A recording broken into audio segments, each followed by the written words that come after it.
एक हंसता मुस्कुराता खेलता वर्दी वाला नन्हा गवाह और इधर अपने गुनाह पर आंसू बहाते बिलखते रोते कलपते इस मासूम बच्चे के गुनहगार। ये वो दो तस्वीरें हैं जो यकीनन आपको भी झकझोर देगी। ये वर्दी वाला नन्हा गवाह जिसकी गवाही पर इन आरोपियों को उम्र कैद की सजा मिली है, जिस मासूम को ये भी नहीं मालूम था कि वो अपनी माँ के गुनहगारों को सजा दिलवाएगा, लेकिन उसे उस रात की सारी बात याद थी जब उसकी अम्मी सादिया को उसके अब्बू ने मारा था और ये गवाही इस केस की सबसे अहम कड़ी बन गई। 3 साल बाद खंडवा कोर्ट में फैसला आया और आरोपी दिन दहाड़े मार मार कर रोने लगे। ये घटना 25/4/2018 की है।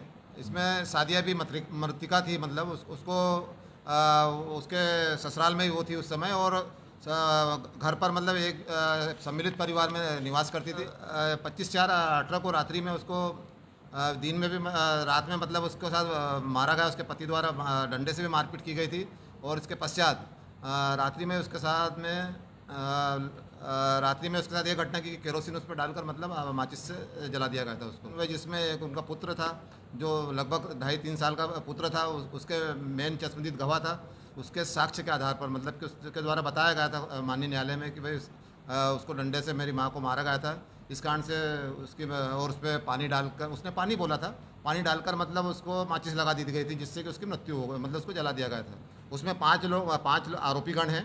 पांचों आरोपीगणों को माननीय न्यायालय के द्वारा 498 मतलब दहेज प्रताड़ना के उसमें 3 वर्ष का कारावास एवं 302 का मामला हत्या के मामले में उनको आजीवन कारावास की सजा तीनों मुलजिमों को, और साथ में जुर्माने से उनको दोष सिद्ध किया गया। हत्या कारण ये रहा कि उसमें बताया गया कि पहले से उसके जेठ की 6 पुत्रियां थी, बाद में इसका एक पुत्र था, और इसको भी मतलब मृतिका को भी पुत्री पैदा हो गई थी।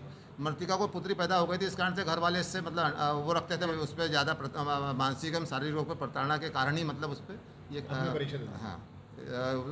उसकी हत्या। आज ये आरोपी रो रहे हैं। वैसे ही 3 साल पहले सादिया इनके आगे गिड़गिड़ाई होगी, उसने रहम की भीख भी मांगी होगी, अपने बच्चों का वास्ता भी दिया होगा, लेकिन ना तो उसके शोहर को उस पर तरस आया, न सास को, न ससुर को, न ननद को, न जेठ को। पति रात भर बेरहमी से पिटाई करता रहा, बेल्ट से, डंडे से ससुराल वाले जुल्म करते रहे, और फिर जब सादिया बेसुध हो गई तो उसे जलाकर ही मार डाला गया।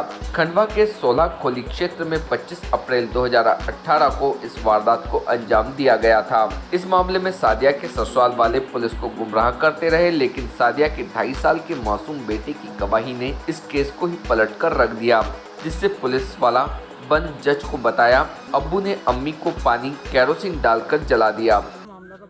ये मर्डर केस था, सादिया को जला के मार डाला गया था। मेरी नवासी थी, इसकी शादी हुई थी 2013 में। इन्होंने मर्डर करा था इसका, और मर्डर करके जला दिया था इसको। एक तो दहेज था, 6 लड़कियां हों इनके परिवार में, इसके जेठ को 6 लड़कियां थी, इसको भी एक लड़की हो गई थी, और लड़के थे नहीं इनके परिवार में। आप इससे बहुत संतुष्ट हैं? न्याय से मुझे बहुत अच्छा है, और मैं खुद रिटायर हूँ तो मुझे बहुत अच्छा लग रहा है आज कि इनको मतलब सज़ा आजीवन कारावास हुआ। नहीं, इनको बहुत गिल्टी फील हो रही थी। इन्होंने, मैंने सुना कि बहुत आपसी में ही मतलब वो चिरचिक कर रही थी, जो कि आवाज़ नहीं आ रही थी, लेकिन वो अपने किए पे बहुत पछता रहे थे कि हमने क्या कर डाला है बच्ची के साथ, जो 20-22 साल की लड़की के साथ इन्होंने किया। मासूम बच्चा गवाही देते वक्त घबराए नहीं, डरे नहीं, इसके लिए पुलिस वालों ने उसे वर्दी पहनाई, जिससे वो खुद को नन्हा सिपाही समझे, और फिर हुई गवाही, और इस नन्हे वर्दी वाले बेटे ने अपनी माँ को इंसाफ दिला दिया। अब सवाल है कि आखिर क्यों इस बच्चे से उसकी मां को छीन दिया गया, तो इसका सच भी सोचने को मजबूर कर देता है बेटी की चाहत और बेटियों को बोझ समझने वालों की घटिया मानसिकता। दरअसल सादिया के जेठ की 6 बेटियां थीं। सादिया जब निकाह करके आई तो सब यही चाहते थे कि सादिया की कोख से बेटा ही हो। सादिया का पहला बच्चा बेटा ही हुआ, लेकिन दूसरा बच्चा बेटी। उसके बाद तो सादिया का जीना हराम कर दिया गया। उस पर तानों की बौछार, दहेज की मांग और फिर उसकी जान ही ले ली गई। इस केस में 3 साल बाद इंसाफ मिला है, जिसकी अहम कड़ी इस मासूम की गवाही बनी। लेकिन फिर वही सवाल कि कब तक बेटे की चाहत में बेटियों की बलि चढ़ती रहेगी, कब तक और कितनी सादिया मौत के घाट उतारी जाएगी। Team Bharti news. Subscribe now to most exciting channel ever.